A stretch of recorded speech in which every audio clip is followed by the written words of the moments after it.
আচ্ছা খেয়াল করেন, আজকে আমরা শর্ত সাপেক্ষে যোগফল নির্ণয় করা দেখব। আমাদের শীট ওপেন করবেন, এটাই যে আমি দেখাচ্ছি, এই শীটটা ওপেন করবেন। এখানে না, কোথায় গেল,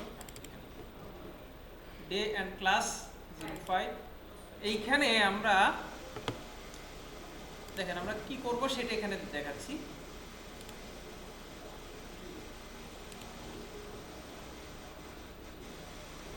সাম ইফস এর কাজ করব। এটা যা করে এক বা একাধিক শর্ত মিলিয়ে যোগ করে। কাজটা কি? সাম ইফস, সামের একটা রেঞ্জ থাকবে, যেখান থেকে যোগফলটা নিবে। ক্রাইটেরিয়া রেঞ্জ, ক্রাইটেরিয়া রেঞ্জ বলতে কোন আইটেমের যোগফল চান।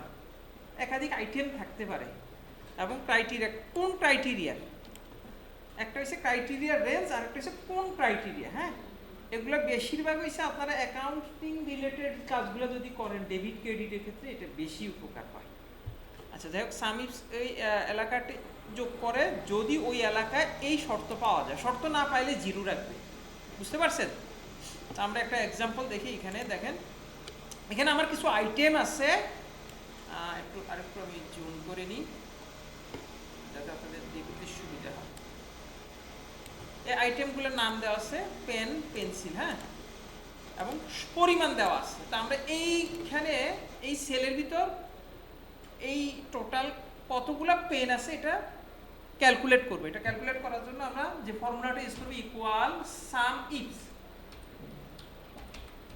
সাম ইফস ব্র্যাকেট, এই যে রেঞ্জটা আছে না, এখানে আপনি ক্লিক করে ড্র্যাগ করবেন। তাহলে দেখেন এই যে এটা শুরু হয়েছে C6 এবং লাস্টে আছে C10।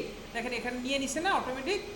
এরপরে একটা কমা, কমা দেওয়ার পরে এখানে দেখেন লেখাগুলো আপনাকে সাজেস্ট করে ক্রাইটেরিয়া রেঞ্জ, একাধিক রেঞ্জ থেকে নেওয়া যায়।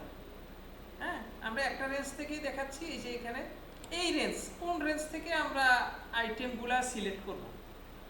আপনার অন্য জায়গা থেকে আইটেম সিলেক্ট করলে হবে না, টাইপ করে দিলে হবে, কিন্তু অন্য জায়গার আইটেম দিলে হবে না, সেটা আমাকে বলে দিতে হবে কোন আইটেমগুলো থেকে। হ্যাঁ, ও ম্যাচ করে মিলাবে, বুঝতে পারছেন? কমা, আমার হচ্ছে ক্রাইটেরিয়ার নেম। ক্রাইটেরিয়ার নেমটা আমরা যদি আমরা চাই কোটেশন মার্ক দিয়েও ইউজ করতে পারি।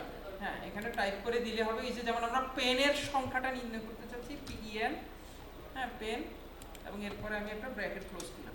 এ কি করবে? যোগফল বের করবে এখান থেকে কাদের, এই যে এই রেঞ্জের ভিতর যারা এটা ম্যাচিং হয়, যেখানে যেখানে পেন পাবে সেখানে সেখানে সে এই যোগফলটা নিয়ে আসবে, বুঝতে পারছেন? আমি যদি এন্টার দিই তাহলে এখন যোগফল চলে আসবে। আপনি যদি এটা হার্ড কোড করে টাইপ না করতে চান, এই যে পেন লেখাটুকু আছে না, এটা আপনি লিখবেন না, তাহলে আপনি কি করতে পারেন, এখান থেকে সিলেক্ট করে দেন পেন, বুঝতে পারছি? এন্টার দেন, হয়ে যাবে।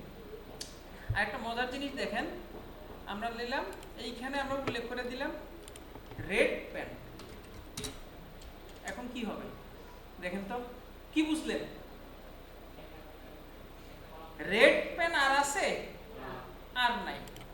কিন্তু আমার যদি ধরেন এই অবস্থা আছে, এখানে কি ছিল, শুধু পেন সিলেক্ট করা ছিল, তাই না? কিন্তু আমি এইখানে আবার রেড পেন দিই। ক্লিয়ার? বিষয়টা কি বুঝতে পারছি?